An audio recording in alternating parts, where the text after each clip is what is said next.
दोस्तों, the reason podcast में आपका स्वागत है। तो आइए आज फिर से सुनते हैं एक सच्ची और डरावनी घटना। मेरा नाम मालती है और मैं कोडाई कनाल के पास एक छोटे से गांव में रहती हूँ। इस वक्त मैं 32 साल की हूँ और यह घटना 2022 की है, जब मुझे अपने पति के बारे में एक डरावना सच पता चला। जयंत हमेशा से ही सबसे अलग था।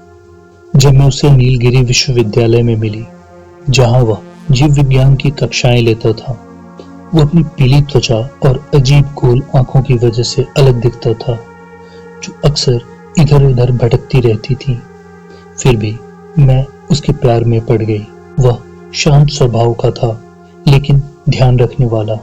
वो अक्सर मुझे खेतों और जंगलों में घुमाने ले जाता था, जहां वह असामान्य रूप से सतर्क रहता था। उसका अकड़ा हुआ व्यवहार एक आत्मविश्वासी चाल में बदल जाता था और उसे हर फूल, हर झाड़ी, हर जड़ का पता होता था। वह खास तौर पर कीड़ों का शौकीन था और अक्सर उन्हें मुझे दिखाता था। वे उसके हाथों में अजीब तरह से शांत रहते थे, खुद को आसानी से उठा लेने देते थे या उसकी हाथ पर ऐसे बैठ जाते थे जैसे कोई तितली फूल पर बैठती है। मैं बहुत खुश थी जब उसने मुझे शादी के लिए पूछा और हम जल्दी ही घरेलू जीव की लय में बस गए। हमें जल्दी ही एक बेटे का आशीर्वाद मिला और मैंने उसे पालने के लिए कुछ समय की छुट्टी ली, जबकि जयंत नीलगिरी विश्वविद्यालय में सहायक जीव विज्ञान प्रोफेसर के रूप में काम करता रहा। वे खुशी के दिन हमेशा के लिए नहीं थे, लेकिन मैंने देखा कि जब से हमारा बेटा पैदा हुआ था, जयंत हमेशा से अधिक अजीब तरीके से व्यवहार कर रहा था। शुरू में यह बहुत हल्का था, लेकिन किसी ऐसे व्यक्ति के लिए नोटिस करने लायक था जो उसे मेरी तरह अच्छी तरह जानता हो। जिस तरह से वह चलता था, वह हमेशा थोड़ा अटपटा था, लेकिन अब यह पहले से कहीं अधिक स्पष्ट था। लेकिन वो बिल्कुल स्थिरता के पड़ावों और गति के तेज झटकों के बीच बदलता रहता था, लगभग किसी कीड़े की तरह। मैंने सोचा कि एक नए पिता के रूप में वह तनाव में था और नींद की कमी थी और व्यवहार में बदलाव की उम्मीद की जा सकती थी।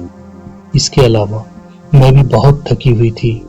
मैं वास्तव में तब चिंतित होना शुरू हुई जब मैंने उसे एक भृंग को खाते देखा।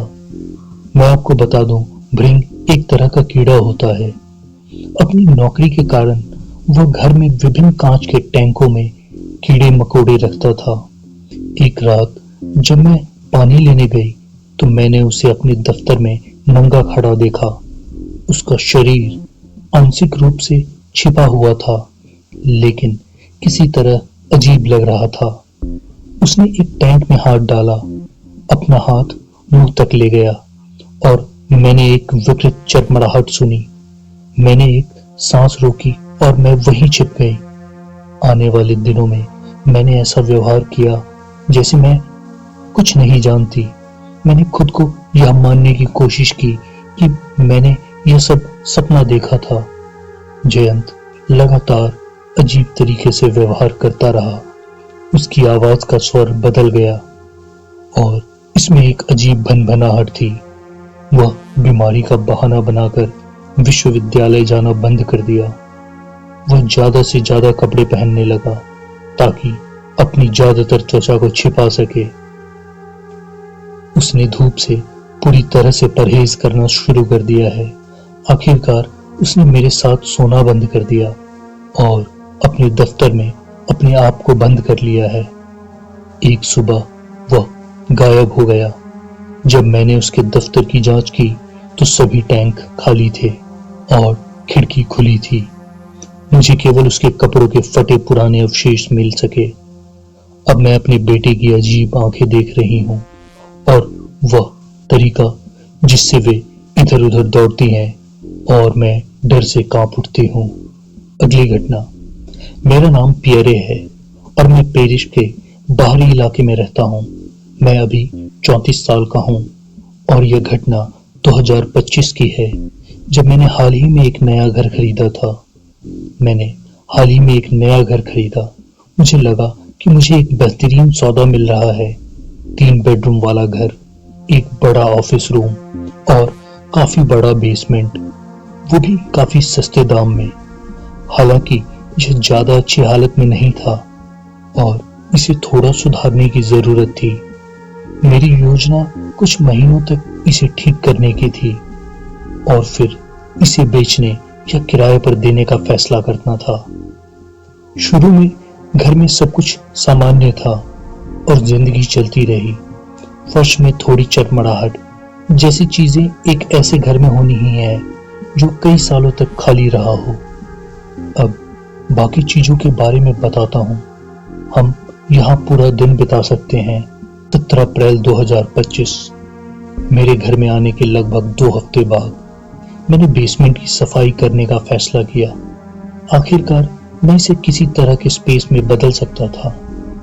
अभी तक पक्का नहीं था कि क्या बनाऊं, शायद कुछ सूझ जाए।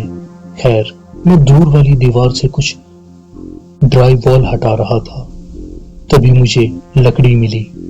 फ्रेमिंग नहीं, यह एक पूरा दरवाजा था।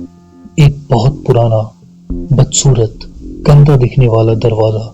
इतना गंदा कि वह अंदर धंसा हुआ लग रहा था, जैसे उसे बहुत लंबे समय से छिपाया गया हो। कोई हैंडल नहीं, बस एक चाबी का छेद और मोटे काले हिंज जो जंग से बंद लग रहे थे। मैंने इसे ब्लूप्रिंट में कभी नहीं देखा था। सब बेसमेंट का भी कोई जिक्र नहीं था यहाँ पे। जिज्ञासा के कारण मैंने क्रोबार से दरवाजा खोलने का फैसला किया।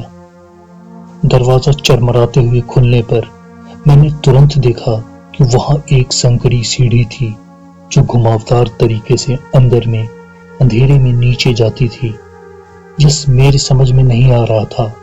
घर में जमीन के ऊपर सिर्फ एक मंजिल थी और एक उथला बेसमेंट। मैं काफी देर तक उन सीढ़ियों के ऊपर खड़ा रहा, हाथ में टॉर्च लिए। मैं बस सोने की कोशिश कर रहा था और मुझे यकीन है मैं कुछ सुन सकता था। हल्की आवाजें, जैसे एक रेडियो स्टेशनों के बीच फंसा हो, मानव श्रवण सीमा से नीचे फुसफुसा रहा हो। मुझे तभी दरवाजा बंद कर देना चाहिए था और उसे सील कर देना चाहिए था, लेकिन मैंने ऐसा नहीं किया। और अब जब मैं यह लिख रहा हूँ और मैं सारी बातें आपको बता रहा हूँ, मुझे नहीं लगता कि मैं अब यहाँ अकेला रह रहा हूँ। जो कोई भी है नीचे अंधेरे में छिपा है। मैं वास्तव में जानना नहीं चाहता कि वह कौन है।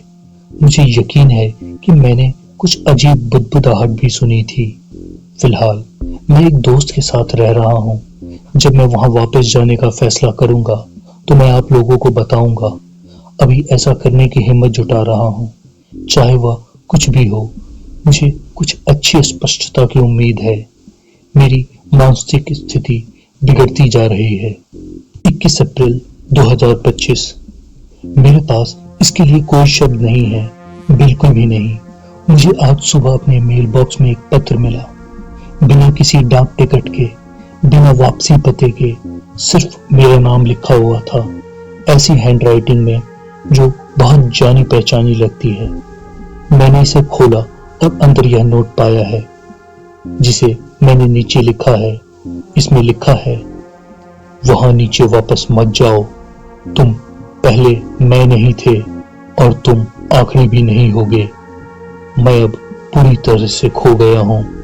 मुझे मदद की जरूरत है। मुझे समझ नहीं आ रहा कि इसका मेरे लिए क्या मतलब है। मैंने अभी वहां नीचे से एक खनकने की आवाज सुनी है। अब मुझे यहाँ बहुत डर लग रहा है।